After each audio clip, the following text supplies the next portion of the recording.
HighBridge, a division of Recorded Books, presents The Lost Prince, A Search for Pat Conroy, by Michael Mewshaw, read by Bob Souer. Your lacerations tell the losing game you play against a sickness past your cure. How will the hands be strong? How will the heart endure? Robert Lowell, Mr. Edwards and the Spider. Prologue. Pat Conroy was a manic talker and a tireless narrator of stories, some much too tall to be true, some so searingly true they left scars on his listeners, just as they had on him. More than a gifted soliloquist, he invested as much energy in listening as he did in speaking, and the telephone was for him a piece of equipment every bit as crucial as a breathing apparatus for a deep-sea diver. A roster of friends received calls from Pat around the clock and stayed on the line with him for hours. He referred to his fellow phone junkies as his go-to guys, as if he were still a college point guard feeding teammates the basketball on a fast break. During the 1980s, when we both lived in Rome, Italy, and in the 90s after we returned to the States, we maintained constant contact. Our wives, Linda and Lenore, became close friends, and our kids were classmates at school. The Conroy and Mewshaw families traveled together in Italy, Austria, Germany, France, and England, and exchanged stateside visits in Virginia, Florida, New York, California, Georgia, and South Carolina. It seemed inevitable that Pat and Lenore's daughter Susanna would invite Linda and me to be her godparents. Whether eating dinner at each other's homes or spending hours at a Roman trattoria, Pat and I seldom stopped talking, or, as our wives viewed it, trading intersecting monologues. It was uncanny how much we had in common: a boyhood love of books and basketball, harsh Irish Catholic upbringings as military brats, abusive, alcoholic parents, a deep amazement that we had survived to write about early turmoil and our attempts to overcome it. Pat in particular produced work that was the prose equivalent of lacerating confessional poetry, the kind in which a courageous artist unbandages his wounds in public and through some precious alchemy brings healing to others. Yet for all he disclosed about himself and his vulnerabilities, there's much that he never acknowledged, perhaps never allowed himself to know. I expected us to be best friends forever, but then Pat's second marriage fell apart, and, as he once wrote, each divorce is the death of a small civilization, and there's always collateral damage. He went stone silent on me. For almost 6 years there were no calls, no letters, no contact of any type. It was only through a literary agent we shared for a short time that Pat and I got back in touch by email and tried to reconcile. During that period, I was cobbling together a collection of reminiscences about older, famous writers I had known who had influenced me as a young, aspiring author. Titled, "Do I Owe You Something?" the manuscript contained chapters on William Styron, James Jones, Robert Penn Warren, Graham Greene, Anthony Burgess, Paul Bowles, and Gore Vidal, among others. In mid-June 2001, Pat wrote me an email in his distinctive Hunt and Peck style. "Dear Michael, I asked Carolyn Krupp to send me a copy of your memoir, and I just finished it. The book is perfectly wonderful, Mike, and I fell in love with your writing once again. I used to own your entire collection, Mike, but I left all your books at Lenore's believing that you had chosen her at the tail end of that awful marriage. I think you know who collected and read those books with great appreciation and care, but they remain in Lenore's house where I felt they belonged until I read your memoir and fell in love with them all over again. Your book is a cautionary tale and lets me know why I have avoided writers like the plague for most of my life, and why I ended up living on an island at the end of an American highway. The book is great, Mike, but I have an idea. I suggest that you write a full chapter on me and you and what happened. This is not sheer egomania because I know it would cause much pain to both of us. But here is what that story has that none of your others have. You and I got to know and love each other like none of those other writers, Mike, and we were intimate parts of each other's lives, and our families knew each other, and as I have told you before, Mike, I was the guy that loved you most, and you were the guy I referred to as my best friend, and I said it to people as close to me as Cliff Grobert and Doug Marlette. But that chapter would have an emotional power that I think would help the book, Mike, and to prove to you how much I like the book, I offer to write an introduction. Touched by his generosity and reminders of our friendship, I took heart from Pat's enthusiasm. Louisiana State University Press agreed to bring out the book in 2003 and was interested in Pat's doing an introduction, but was adamantly against including a separate chapter about him. They believed this would violate the book's theme. Do I Owe You Something, they pointed out, was a coming-of-age story about a novelist and his mentors. Conroy was my contemporary and former friend, not a literary influence. Then, too, if I added a section about him, it would raise suspicions that this was payback for his introduction, and perhaps a bribe to bring him back into my life. When I explained this to Pat, he was disappointed, but replied, I'm going through my own personal nightmare and can't wait for this long edit of his memoir, My Losing Season, to be over. Nan Talese doesn't know the difference between a basketball and a Buick LeSabre, and I'm having to do most of this myself. Still, he took the time to send LSU Press a blurb calling Do I Owe You Something? The best book about the American expatriate experience since the publication of Ernest Hemingway's A Movable Feast. For years, Pat's suggestion that I write about me and you and what happened stuck in my mind. The story deserved to be told. I agreed with him about that. But I hesitated to tear open old wounds or to divulge anything that might undermine Pat's image as an icon of suffering and survival. It caused me no small torment as I vacillated between the impulses to protect Pat and the urge to understand the events that had estranged us. I also wanted to recall what had first brought us together. I wanted to remember the years in Rome and the man he used to be, not yet famous, but on the brink and already revealing tiny fissures that would result in the damage ahead.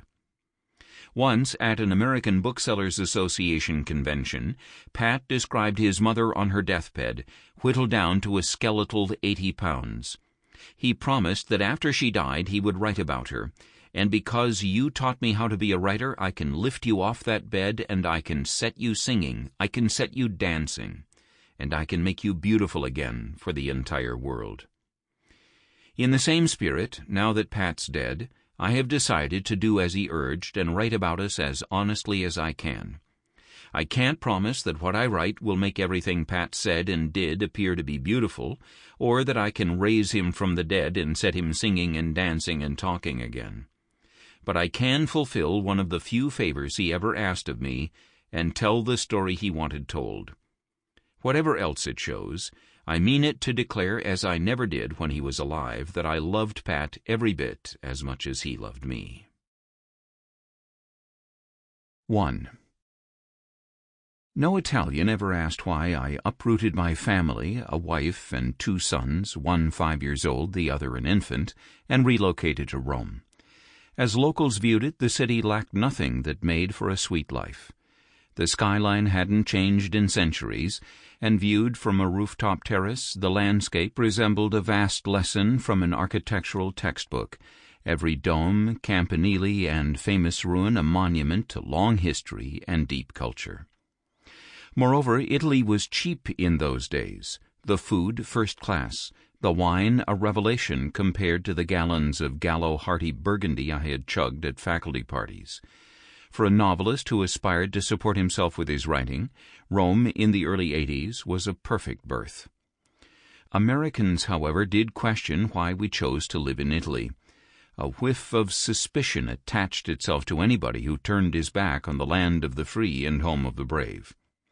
Because I had resigned a tenured position at the University of Texas, people of a practical disposition regarded me as deranged, while conspiracy theorists thought I must be running from something.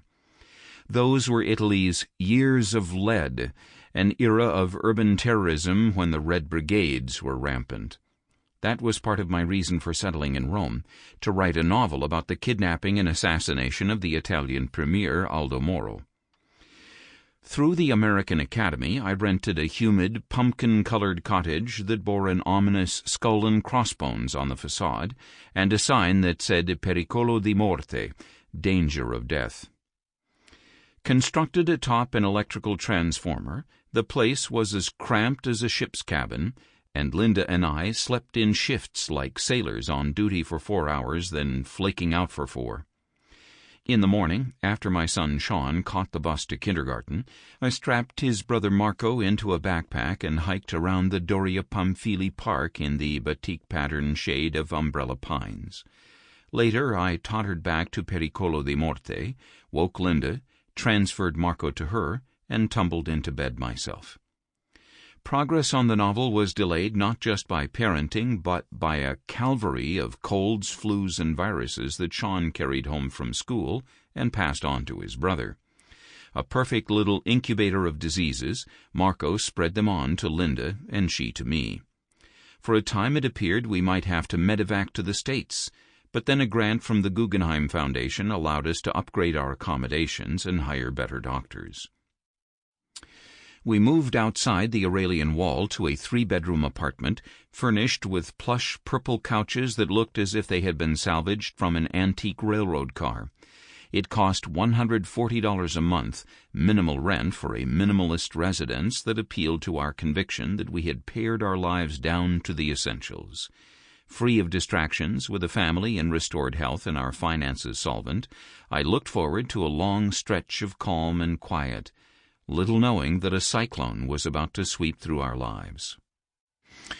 One hot morning, more like midsummer than September, our upstairs neighbor flung a carpet over her balcony railing and began beating the dust out of it with a broom. It sounded like she was pounding a snare drum. Because of the racket, I barely heard the phone ring and didn't catch the caller's first name. His last name was Conroy, and he said he was a writer, recently arrived in Italy. He explained that Jonathan Yardley, the book reviewer at the Washington Post, had suggested he contact me. "I was hoping," Conroy went on, "you might help me get a handle on this city. It's a pretty confusing place for a Georgia boy." He had a southern accent, a faint one that was less countrified than the slow cadence of his sentences. "Stop Time is one of my favorite books," I told him. He giggled. "I'm the other guy, Pat." "Jesus, I'm sorry. The lady upstairs is beating her carpet." "No problem. I'll pretend to be Frank Conroy if that makes a difference. I'm fucking desperate, man. I need a friend." It wasn't uncommon for newcomers to crack up in Rome, unhinged by the amiable mayhem, the blaring traffic, and the habit locals had of speeding the wrong way up one-way streets. Visitors often called me for the name of a good doctor or a trustworthy lawyer. Some craved a patient listener in lieu of a psychiatrist. Pat was the first and only one to admit he yearned for a friend. He spoke in great gusts of language, salted with self-deprecating humor. His diction Faulknerian one moment and locker room the next. As he rattled on, I recalled the little I knew about Pat Conroy. He had written The Great Santini, a novel I hadn't read, which had been made into a movie I hadn't seen. By way of apology, I told him Rome lacked a respectable English-language bookstore and seldom showed American films. Then, too, busy with my books and the kids, I hadn't kept current with the U.S. literary scene. "I've got 3 kids myself and 1 on the way," Pat said, all of them bitching they'd rather be back in Atlanta rooting for the Georgia Bulldogs. I swear to Christ I'd rather have my dick cut off than spawn another baby. By now I was chuckling along with Conroy. It was astounding how many slapstick laughs he could milk out of his misadventures. "Look, Mike," he said, "I'm sweating my balls off in a phone booth beside a snack bar toilet. No place or time for beating around the bush. You and your family have to promise to come to my house for lunch this Sunday. I'll fix whatever food you like. I'll lay on 2nd and 3rd helpings. What the hell, I'll pay you money. I'll give you a blowjob. But hey, don't get the wrong idea. It's not just because I'm lonely that I'd like to meet you. I'm your greatest fan. You write like a prince." I didn't ask what he had read of mine. Most writers regarded compliments as little more than air kisses. They seldom touched solid flesh. but I agreed that we join him for Sunday lunch. Expats who could afford it, or who lucked into rent-controlled apartments, preferred to live in the Centro Storico, an atmospheric nest of narrow alleys and splendid piazzas. In those gilded precincts, with Gore Vidal, Alberto Moravia, Italo Calvino, and various movie stars for neighbors, one could indulge in the delusion that La Dolce Vita had never ended, and that Hollywood on the Tiber still purled along between polished marble banks. Temporary residents on sabbatical tended to huddle on the Gianicolo Hill, within walking distance of the American Academy. Historically, the Academy had always attracted distinguished classicists, architects, artists, and composers to its McKim, Mead, and White Palazzo to conduct independent research. But in the 80s, it hosted an impressive group of authors, including Nobel Prize winners Joseph Brodsky and Nadine Gordimer, and American grandees Mary McCarthy and Francine Duplessis Gray. Regardless of one's own modest station in the great chain of being, it was easy to feel like the scion of a wealthy family when one had access to the Academy's lectures, concerts, exhibitions, and, especially for me, its tennis court. Yet somehow Pat Conroy had marooned himself out on the Via Cassia in the Nouveau Riche gated community of Olgiata. This presented a mystery. How the hell did he wind up there? And a problem for Linda and me. We didn't own a car and couldn't afford a taxi, which on Sunday would tack on supplemental charges and cost a fortune. The bus trip to Olgiata involved several transfers and would eat up hours. So I asked Pat if he minded that we brought along friends, an American couple who had a car and 2 kids. "Bring anybody, bring everybody," Pat said. Steve and Joan Geller lived in a luminous, sprawling apartment at a legendary address, Palazzo Cenci, the ancestral home of Beatrice Cenci, a 16th-century aristocrat who had been executed for murdering her sexually abusive father. To Steve, a devotee of crystal power and occult practices, it seemed a thrilling piece of synchronicity that he and I had met when he was hired to write the screenplay for Life for Death, a true crime book I had written about child abuse and parricide. That the book contained elements of memoir, centering on 2 boys I had known since adolescence, added to Steve's conviction that karma connected us. Our link remained intact even after one of the boys filed a libel suit that killed the movie as surely as his brother had murdered their parents. Now that Pat Conroy had entered the equation, Steve marveled again that some cosmic force seemed to control events. He had seen the film of the great Santini, which in synopsis sounded similar to the Cenci family tragedy and to Life for Death. Conroy had been an abused child who harbored murderous rage toward his father, just like Beatrice, just like the central character in my book. Geller, an Academy Award nominee for his script of Kurt Vonnegut's Slaughterhouse-Five, had graduated from the Yale School of Drama. In addition to his screenplay credits, he had produced a number of novels, one of which had been made into the movie Pretty Poison starring Anthony Perkins and Tuesday Weld. He also held the distinction of being the last cafe writer in Rome. Weather permitting, he worked outdoors in front of the Pantheon. Starting in the a.m. at Bar di Rienzo, he followed the arc of the sun and switched across the Piazza de Bar Rotonda for the afternoon. Unlike a traditional cafe writer, he didn't scribble in a notebook. He pecked at a battery-powered Brother ER-44 portable typewriter, whose hum appeared to mesmerize his Maltese dog Brio, poised on a wicker chair opposite him. Gore Vidal once taunted Steve, "You're taking dictation from your dog. You're ghosting the tales of Fluffy." The Geller's car, a slinky Citroën DS saloon, had a pneumatic suspension system which lifted the chassis when the gears were engaged, then let it sag when the engine died. It was a bit like riding on a waterbed crammed that Sunday with 4 adults and 4 kids ranging in age from infancy to adolescence, everybody competing for space with a barking Brio. Joan Geller, like Steve, was tiny, and she was a yoga teacher who could coil herself into a corner. Their 2 daughters, Hillary and Polly, had babysat our boys before, but today they couldn't stop Sean and Marco from squirming and squawking. Undaunted, Steve drove with the aplomb of a New York cabbie, and as we whizzed past Renaissance fountains, the two of us speculated about the Conroys and what had possessed them to pitch their tent out in the boondocks. In that pre-internet era, we couldn't just Google Pat and read his Wikipedia entry. I had ordered his books and resigned myself to weeks of waiting while the somnolent Italian postal system slow-boated them from the States. None of us had a clue what he looked like or what had drawn him to Italy. At Olgiata's front gate, an officious guard collected our IDs and compared our names to those on the visitors list. 3 years after Aldo Moro's assassination, most security measures in Rome were a mere charade, but this guy took his job seriously and stuck his mug into Steve's window. "I could have you arrested for carrying too many passengers," he said. "Tanta grazie, thanks for not doing that." Steve accelerated into Olgiata, past horse stables, tennis courts, and a golf course bordered by massive villas. Private swimming pools glinted like faceted jade around the deeper green of fairways. With all the conveniences of an upscale American retirement community, Olgiata was popular with diplomats and corporate executives who feared having their kneecaps blown off by the Red Brigades. Rather than raucous cobblestone street life, Olgiata featured a grid of smooth asphalt that rippled with heat mirages at each deserted intersection. There must have been an ordinance against hanging laundry outdoors, leaving trash cans at the curb, or speaking above a whisper. The neighborhood was dead as a doornail. While most of the architecture paid lip service to the Mediterranean vernacular, red-tile roofs, terracotta-colored walls, the Conroy's house was a sturdy ensemble of concrete slabs and glinting windows.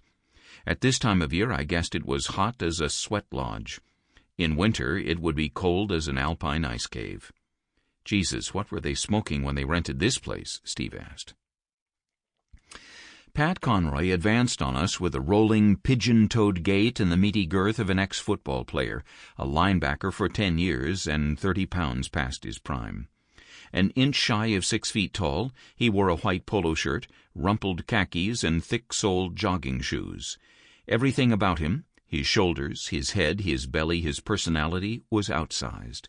Everything, that is, except his hand, which was warm and small when I shook it. He looked, as my grandmother would have put it, as Irish as Paddy's pig, with the same pale, high-coloring I inherited from my Hibernian forebears. Prematurely gray hair was another genetic trait we shared, but at the age of 35 he was going bald and had an unfortunate comb-over, later described in Men's Journal as lobster claws clinging to his scalp. With his small blue eyes, snip of a nose, and nearly lipless mouth, his face, at rest, seemed stripped to the basics, but when he smiled it couldn't have been more expansive and expressive. His wife Lenore, 6 months pregnant, wore a chic silver-gray maternity dress. Her hair was dark and hung straight to her shoulders, and her lustrous tan made it seem as if Pat had cowered in a root cellar while she spent the summer sunbathing. Although she had lived in Atlanta for a long time, she didn't have a hint of Pat's southern accent, and where he favored flowery declarative sentences, she spoke in sly, sassy asides. Much later, watching Uma Thurman in Pulp Fiction, I became convinced that Quentin Tarantino had originally had Lenore Conroy in mind for the role of Mia. Pat introduced Megan, an 11-year-old daughter from his first marriage. She had chosen to spend a year in Rome with him and was thoroughly at ease with Lenore's children, Greg and Emily, from her previous marriage. Greg had attended private school with Megan in Atlanta. Emily was a couple of years younger, a shy, self-conscious girl with slight strabismus in her right eye. She recognized Sean as a schoolmate at St. Francis and beamed at him. "These international schools are going to bankrupt us," Lenore said. "Hell, I'm already flat broke," Pat said. "Lenore's ex, the famous brain surgeon Dr. Bonzo, is suing my fat ass for my last red cent." With that, he served notice that this wouldn't be an afternoon of amiable chit-chat. We circled the house to a patio of white concrete slabs and green squares of grass. Although the checkerboard pattern had eye appeal, the alternating hard and soft surfaces twisted the ankles of the unwary. Spread on a picnic table was a selection of antipasti, prosciutto and melone, mozzarella di bufala, tomatoes and basilico, and fiascos of white wine on ice. For the main course, Pat had prepared pasta with shrimp sauce, combining, he said, a South Carolina low country recipe with local ingredients. 13 of us squeezed in around the table. That black magic number might have troubled Steve Geller, but he was as hungry and eager to eat as the rest of us. Seated on my lap, Marco, 16 months old, ate from my plate, and while his manual dexterity left a lot to be desired, he had mastered one Italian gesture. Every time he swallowed a bite, I asked, "È buono?" and he jabbed his index finger at his plump cheek and rotated it like a true Trasteverino. While Pat poured the wine, Lenore explained how the family wound up in Olgiata. Through Pat's editor, Jonathan Galassi, they met an Italo-American music teacher in Rome who introduced them to some impecunious nobles, one of whom had an aunt who owned a castle in La Storta with vast, draughty rooms, flocks of sheep grazing on its grounds, and a staff of what Lenore described as Micronesians inhabiting tiny spaces like those pull-out drawers on German tour buses. The trouble was the aunt was demented. She wanted to rent out the castle, but refused to move from her bedroom. We wisely decided against that weird arrangement. "So we ended up with this weird arrangement," Pat interrupted. "It's like Stalag 17. Every time I go jogging, I get chased by guard dogs." "I thought the kids would like it better than being in town," Lenore said, "and there's space for Pat to work. I had no idea how isolated we'd be and how bad the traffic is on Via Cassia. I'm liable to give birth in the back seat of the car. We're trying to break the lease and move. That'll be another fortune down the drain."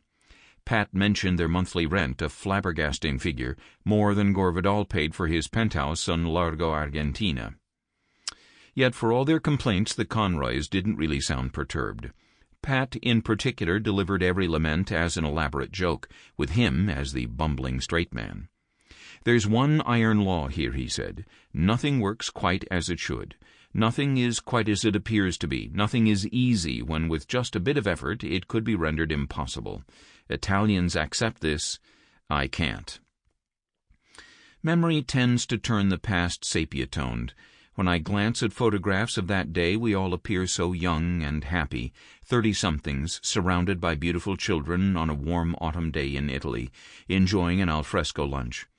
In his brown corduroy coat, Steve looked like the college professor he would eventually become. Linda wore stylish velour slacks and a purple silk blouse, while I had on a safari jacket as if about to audition for Animal Kingdom. And yet, even back then, long before life had taught us its lessons, I sensed melancholy lurking beneath the surface layer of bonhomie. Like writers the world over, we griped about agents and editors, fickle producers and directors, paltry advances and late royalties, dread of the empty page and deeper dread of the empty bank account. The conversation kept veering back to the same themes: failure, crippling disappointment, and black-ass depression. Surprisingly, even the Gellers, who seemed so rooted in Rome, admitted to clinging on precariously. They had counted on Life for Death being produced, and Steve receiving full payment for his script.